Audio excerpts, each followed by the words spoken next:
ನಮಸ್ಕಾರ ಅಶ್ವವೇಗ ನ್ಯೂಸ್ಗೆ ಸ್ವಾಗತ. ನಾನು ವನಿತಾ.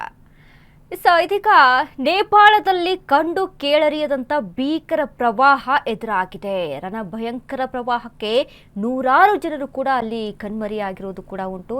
ಈಗಾಗಲೇ ಈ ಹಿಂದೆ ಎಲ್ಲ ಮುಂಬೈನಲ್ಲಿ ಆದಂಥ ಪ್ರವಾಹ, ಗುಜರಾತ್ನಲ್ಲಿ ಆದಂಥ ಪ್ರವಾಹ ಇವೆಲ್ಲವೂ ಕೂಡ ಅಕ್ಷರಶಃ ಜನರನ್ನ ತತ್ತರಿಸುವಂತೆ ಮಾಡಿದ್ರು. ಇದೀಗ ನೇಪಾಳದಲ್ಲಿ ಹಿಂದೆಂದೂ ಕಂಡು ಕೇಳರಿಯದ ಭೀಕರ ಪ್ರವಾಹ ಎದುರಾಗಿದೆ. ಕನಿಷ್ಠ 17 ಮಂದಿ ಸಾವು, ನೂರಾರು ಮಂದಿ ಕಣ್ಮರೆಯಾಗಿದ್ದಾರೆ. ನೇಪಾಳದಲ್ಲಿ ಆದಂಥ ಪ್ರವಾಹದಲ್ಲಿ 500ಕ್ಕೂ ಹೆಚ್ಚು ಮಂದಿ ನಾಪತ್ತೆಯಾಗಿದ್ದಾರೆ. ನಾಪತ್ತೆಯಾದ ಭಾರತೀಯರ ಸಂಖ್ಯೆ ಕನಿಷ್ಠ 105 ಅಂತ ಹೇಳಲಾಗ್ತಾ ಇದೆ. ರಣಭೀಕರ ಪ್ರವಾಹದ ಒಂದೊಂದೇ ದೃಶ್ಯವೂ ಕೂಡ ಭಯಾನಕವಾಗಿದೆ. ನೋಡುತ್ತಲೇ 10 ಹಳ್ಳಿ ನಾಮಾವಶೇಷಗೊಂಡಿದೆ.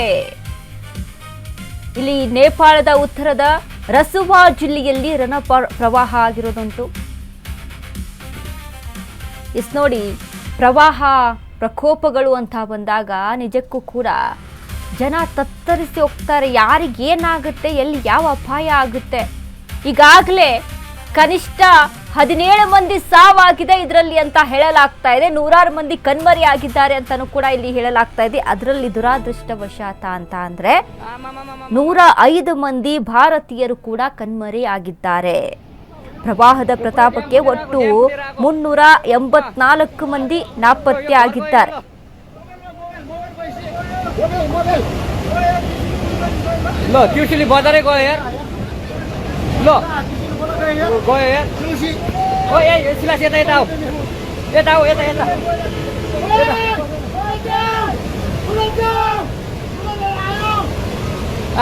यार बजारै गयो यार अलि टाढा बसौँ टाढा यो पुरै ल घरहरू जम्मै गयो ल घरहरू जम्मै गयो यो पुरै आमामा ड्याम यार आमामा लाइट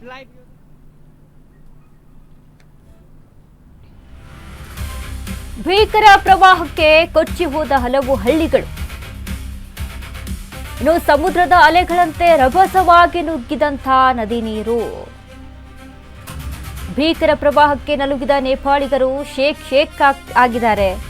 ಇಡೀ ನೇಪಾಳನೇ ಶೇಕ್ ಆಗುವಂತ ರೀತಿಯಲ್ಲಿ ಆಗಿದೆ. ಅದು ಕೊಚ್ಚಿ ಹೋದಂತ ಸುಮಾರು 60 ಮನೆಗಳು, 2 ಸೇತುವೆಗಳು, ಜಲವಿದ್ಯುತ್ ರಸ್ತೆಗಳು ಹಾಗೂ ಸೇತುವೆಗಳಿಗೆ ಭಾರಿ ಹಾನಿಯಾಗಿದೆ. ಬಹುತೇಕೋಶಿ ತ್ರಿಶೂಲಿ ನದಿ ಪಾತ್ರದ ಜನರಿಗೆ ಹೈ ಅಲರ್ಟ್ ಘೋಷಣೆಯನ್ನ ಮಾಡಲಾಗಿದೆ. ನದಿ ತೀರದ ಜನರಿಗೆ ಸುರಕ್ಷಿತ ಸ್ಥಳಗಳಿಗೆ ತೆರಳುವಂತೆ ಸೂಚನೆಯನ್ನ ಸಹಿತ ಕೊಟ್ಟಿದೆ. ತುರ್ತು ಸಚಿವ ಸಂಪುಟ ಸಭೆ ರಕ್ಷಣಾ ಕಾರ್ಯಾಚರಣೆ ಚುರುಕುಗೊಳಿಸಿದೆ. ಇನ್ನು ರಕ್ಷಣಾ ಕಾರ್ಯದಲ್ಲಿ ತೊಡಗಿದಂತ ಪೊಲೀಸ್ ಮತ್ತು ಸೇನಾಪಡೆ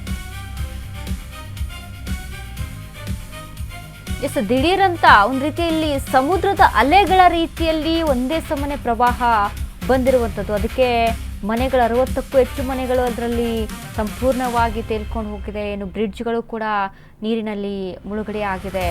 ಅದ್ರ ಜೊತೆಗೆ ಯಾವ ಲೆವೆಲ್ನಲ್ಲಿ ಅಲ್ಲಿ ಪ್ರವಾಹ ಮುಂದಾಗಿದೆ ಅಂತ ನೋಡಿದ್ರೆ, ಈಗ ದಿಢೀರಂತ ಎಲ್ಲವೂ ಕೂಡ ಚೆನ್ನಾಗಿರುತ್ತೆ, ಬಟ್ ದಿಢೀರಂತ ಈ ರೀತಿಯಾಗಿ ಪ್ರವಾಹ ಅಲ್ಲಿ ಬಂತು ಅಂತ ಅಂದಾಗ ಜನ ನಿಜಕ್ಕೂ ಕೂಡ ಭಯಭೀತರಾಗೋದಿಲ್ವಾ? ಯಾರಿಗಾದ್ರೂ ಕೂಡ ಒಂದು ಕ್ಷಣ ಏನಾಗ್ಬಿಡುತ್ತಪ್ಪ, ನಾವು ಬದುಕ್ತೀವಾ ಇಲ್ವಾ ಅನ್ನುವಂಥದ್ದು ಅಲ್ಲಿ ಅನಿಸ್ಬಿಡುತ್ತೆ. ಆ ಲೆವೆಲ್ಗೆ ಆಗುತ್ತೆ. ಪ್ರಕೃತಿಯ ವಿಕೋಪಕ್ಕೆ ಅಕ್ಷರಶಃ ನೇಪಾಳಿಗರು ತತ್ತರಿಸ್ತಾ ಇದ್ದಾರೆ.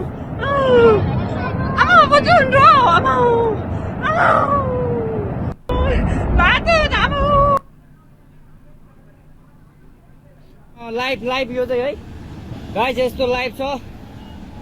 ओहो, पुरा ड्याम फुटेर आयो यार. पुरा चाइनाको ड्याम फुटेर आएर रहेछ. आमामामामामा ल यहाँ हामीले अब ओहो यार, यो पुरै ड्याम फुटेर आएको. यो घर गयो यो.